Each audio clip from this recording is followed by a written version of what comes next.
Buenos días, buenas tardes, buenas noches. Vamos a continuar con las clases. Ahora vamos a ver el tema de operaciones con conjuntos.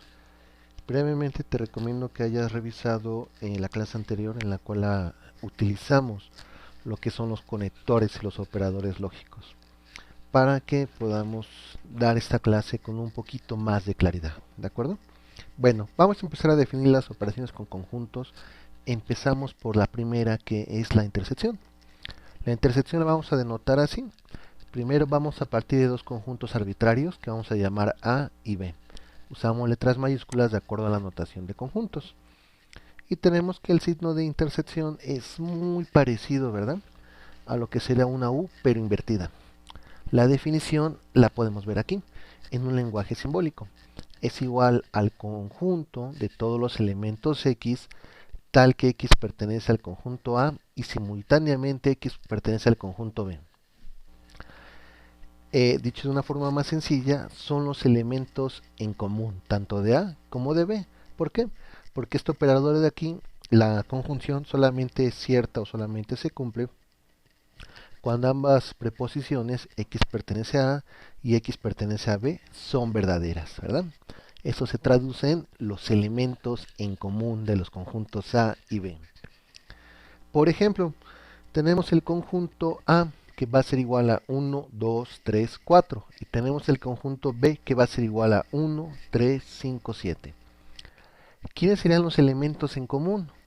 Pues serían 1 y 3, es decir, A intersección B es igual a 1,3. ¿Por qué? Porque el elemento 1 pertenece a A y simultáneamente también pertenece a B. ¿Por qué 3? Porque cumple con la misma característica. Pertenece al conjunto A y simultáneamente pertenece al conjunto B. ¿Por qué no 2, por ejemplo? Porque 2 pertenece a A, pero no pertenece a B. ¿De acuerdo? Recuerden, este operador, la conjunción, solamente se cumple cuando ambas premisas son verdaderas. Vamos a verlo a través de un diagrama de Venn. Bueno, en un diagrama de Venn, ¿qué tendría? Tendría que corresponde al área sombreada, es decir, al elemento 1 y al elemento 3. Antes de continuar, una recomendación. Cuando ustedes construyen diagramas de Venn, comiencen por favor por las intersecciones. De esta forma va a ser mucho más fácil la construcción de esos diagramas de Venn, independientemente de si se trata de dos conjuntos o más. ¿De acuerdo? Vámonos a la siguiente operación. La siguiente operación se llama unión y se denota de la siguiente forma. A, una especie de U alargada. B. ¿Cómo se define la unión? Se define de manera muy similar a la intersección. Técnicamente es la misma definición, pero hay una gran diferencia. El conector lógico de conjunción se cambia por el conector lógico de disyunción. De tal forma que A unión B es igual al conjunto de todos los elementos X, tal que X pertenece al conjunto A o X pertenece al conjunto B. Recuerden, la disyunción solamente es falsa cuando no se cumple ni una ni la otra premisa. Caso contrario, la disyunción va a ser verdadera. ¿De acuerdo? Con palabras un poquito más amigables, la unión son los elementos que pertenecen a uno u otro de los dos conjuntos. Por ejemplo, y continuando con estos conjuntos A y B, ¿quién sería la unión? Pues el conjunto formado por 1, por 2, por 3, por 4, por 5 y por 7. ¿De acuerdo? Esa sería la unión entre los conjuntos A y B.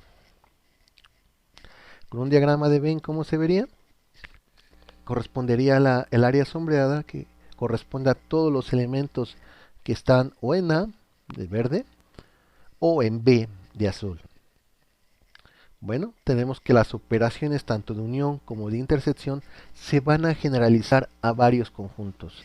Recuerden, cuando tenemos varios conjuntos, los operadores se aplican de manera muy similar a como lo hacen en la aritmética. ¿Qué quiero decir con esto? Si hay paréntesis, resuelve primero lo del paréntesis. Trata de resolver del paréntesis más interno al más externo. Bueno, continuemos. Siguiente operación se llama diferencia o conjunto diferencia. Se va a denotar como A menos B para dos conjuntos arbitrarios llamados AB. ¿Cómo se define? Con notación de lógica y conjuntos. Bueno, A menos B es igual al conjunto, tenemos las llaves, de todos los elementos A, tal que A pertenece al conjunto A, y simultáneamente A no pertenece a B. Si cumples con estas características, entonces eres un elemento que pertenece a la diferencia. Con palabras más sencillas, A menos B son los elementos que pertenecen a A y simultáneamente no pertenecen al conjunto B. Vamos a ver el ejemplo. Nuevamente vamos a partir de los conjuntos anteriores. A es igual a 1, 2, 3, 4 y B es igual a 1, 3, 5, 7. Muy bien. A menos B, lo que hago en este caso es volver a, mejor dicho, sustituir. Y en lugar de poner el conjunto A, simbólicamente lo pongo desarrollado por extensión. Es decir, 1, 2, 3, 4 menos el conjunto B expresado también en extensión. 1, 3, 5, 7. ¿Qué hago ahora? Cancelo, entre comillas la palabra cancelo, los elementos en común. Es decir, el 1 y el 3. Yo tengo que A menos B va a ser igual a ¿quién? A 2 y 4. ¿Por qué 2 y 4? Porque son elementos que pertenecen a A y al mismo tiempo no pertenecen al conjunto B. De acuerdo al conjunto B. Vamos a verlo en un diagrama de Venn. Bueno, A menos B será igual a 2, 4. ¿Por qué? Están en A y al mismo tiempo no pertenecen al conjunto B. Continuemos. Conjunto complemento o simplemente complemento. Bueno, este se va a denotar como el conjunto, en este caso A, y va a tener un supraíndice, en este caso una especie de exponente, ¿verdad? En este caso o puede aparecer una letra C de complemento o una especie de coma. Y este símbolo de aquí pues es el de la equivalencia, ¿verdad? Ambos son equivalentes, ambos símbolos. ¿Cómo defino el conjunto complemento? Bueno, A complemento va a ser igual al universo menos el conjunto A. Es decir, es igual al conjunto de todos los elementos X, tal que X pertenece al universo y simultáneamente X no pertenece al conjunto A. Dicho de otra forma un poquito más sencilla, son los elementos del universo que no pertenecen al conjunto A. Recuerden que si el problema no te da un universo, tú puedes crearlo. ¿Cómo lo creas? Pues tomas todos los conjuntos que estás tomando como caso de estudio. Regresemos a nuestro ejemplo. Tenemos que el conjunto A es igual a 1, 2, 3, 4 y el conjunto B es igual a 1, 3, 5, 7. ¿Quién será mi universo? Pues mi universo serán todos los elementos de todos los conjuntos involucrados, es decir, 1, 2, 3, 4, 5, 7. Corresponde en este caso a la unión de A y B. Entonces, si al universo le entrecomillo la palabra resto el conjunto A, tenemos lo siguiente. Mi universo que está dado por 1, 2, 3, 4, 5, 7, entrecomillo nuevamente menos el conjunto A 1, 2, 3, 4. ¿Qué quedamos que se hacía? Pues cancelar los elementos en común. En este caso corresponde a 1, a 2, a 3 y a 4.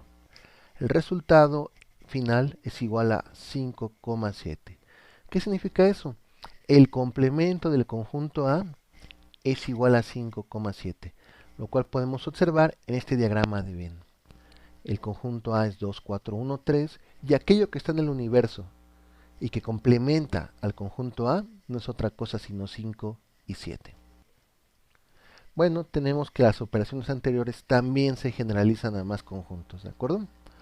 Ahora vamos a analizar algunos conceptos que pueden ser de bastante utilidad.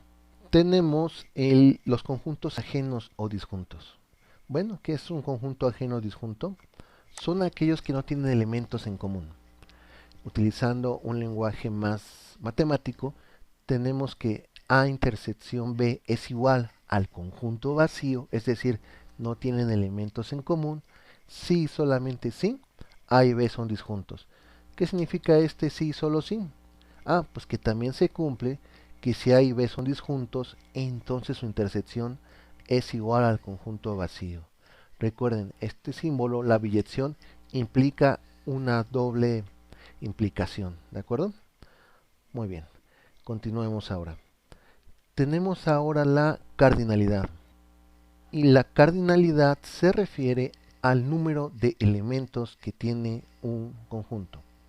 La cardinalidad de un conjunto A, el cual es finito y numerable, se va a denotar ya sea por el conjunto, en este caso la letra A, puesta entre dos líneas paralelas que nos recuerdan mucho a la notación que se utiliza para definir el valor absoluto. O si lo prefieren, pueden usar este símbolo, yo lo ubico como gato, y después el conjunto en cuestión, en este caso A, lo cual a su vez es equivalente a gato y entre paréntesis el conjunto A o las operaciones bajo las cuales queremos conocer su cardinalidad.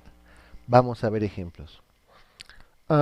Conjunto A, ya lo habíamos visto, es igual a 1, 2, 3, 4 y el conjunto B es igual a 1, 3, 5, 7. Vamos a revisar las cardinalidades por separado, ¿de acuerdo? Tenemos que la cardinalidad del conjunto A es igual a 4.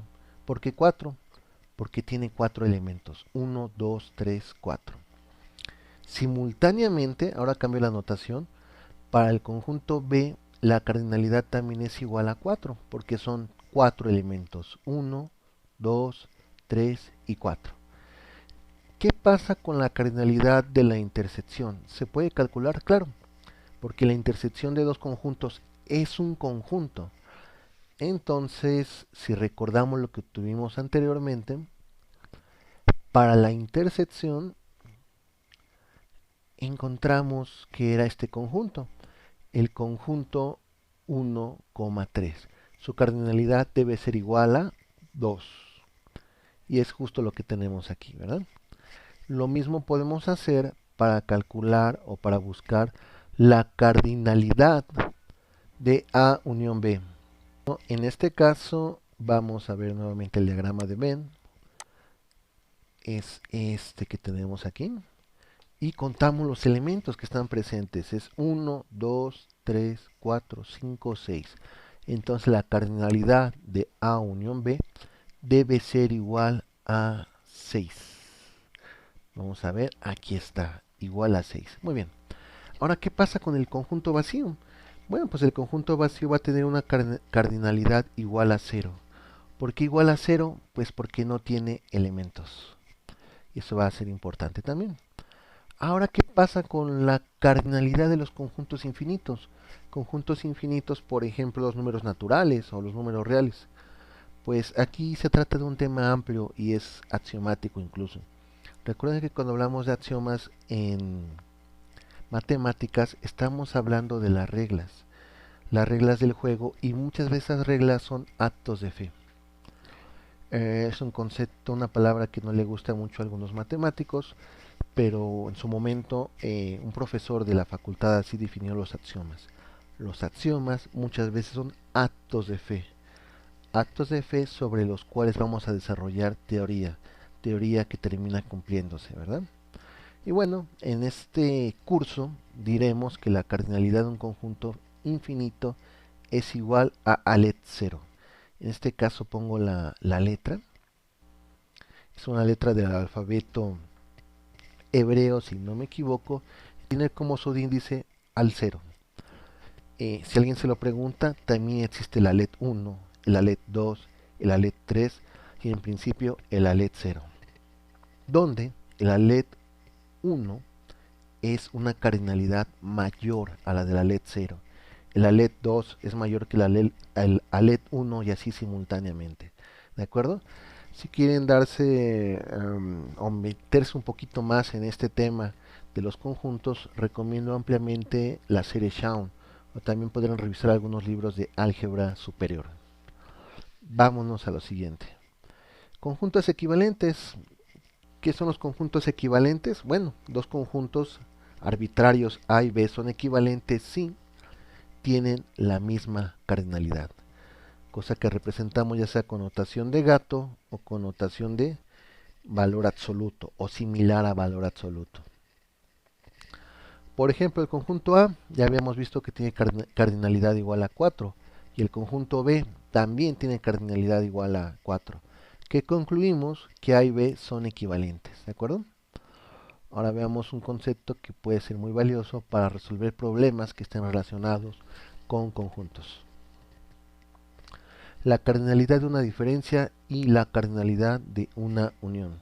Bueno, tenemos la siguiente fórmula. La cardinalidad de la diferencia de A menos B es igual a la cardinalidad del conjunto A menos la cardinalidad de la intersección de A y de B. ¿De acuerdo? Continuando con los mismos conjuntos que hemos visto y recordando que la cardinalidad de la intersección de A y de B es igual a 2, tenemos que la cardinalidad de la diferencia A menos B debe ser igual a ¿quién? Vamos a sustituir valores. 4 menos 2. 4 la cardinalidad de A. 2 la cardinalidad de A intersección B.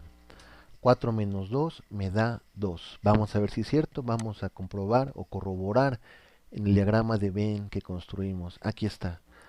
A menos B es igual al conjunto A 2,4 que tiene dos elementos. Entonces la fórmula que presentamos es correcta. Vamos a ver.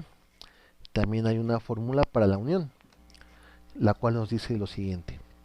La unión, la cardinalidad de la unión de dos conjuntos A y B es igual a la cardinalidad de A más la cardinalidad de B menos la cardinalidad de la intersección. A partir de esta fórmula podemos despejar lo siguiente. La cardinalidad de la unión más la cardinalidad de la intersección es igual a la suma de las cardinalidades de los dos conjuntos involucrados. Vamos a ver el ejemplo. Cardinalidad de A unión B. Quedamos que la de A es igual a 4, la de B es igual a 4 y la de la intersección es igual a 2. Entonces la fórmula me daría 4 más 4 menos 2, es decir, 8 menos 2 es igual a 6. Vamos a ver la unión. En el diagrama de Venn. Aquí está la unión. ¿Cuántos elementos tengo? 1, 2, 3, 4, 5, 6. ¿De acuerdo? Entonces, aquí estás. 6 elementos. Entonces la cardinalidad de la unión efectivamente es igual a 6. Ya casi para terminar, un tema que me gusta mucho. Conjunto potencia. Vino un ejercicio. Antes de que me pregunten si, agréguenlo a la serie. Este ejercicio es importante. Algunos quizás lo hicieron conmigo en cuarto. Bueno, si lo hicieron en cuarto, vuélvanlo a hacer, por favor. ¿De acuerdo? Y lo agregan en su serie. Dice, ¿cuántos subconjuntos tienen los siguientes conjuntos? Tenemos 4 incisos A, B, C y D, que respectivamente son conjunto vacío. Después tenemos el conjunto A, que tiene un único elemento, el elemento A. El conjunto B con dos elementos A, B. Y el conjunto C con 3 elementos. A, B y C. No solamente determines el número de subconjuntos, sino también enlístalos, por favor. Y con eso terminamos esta clase de conjuntos, que es parte de nuestro repaso de álgebra intermedia. Que tengan un excelente día, noche o tarde. Hasta luego.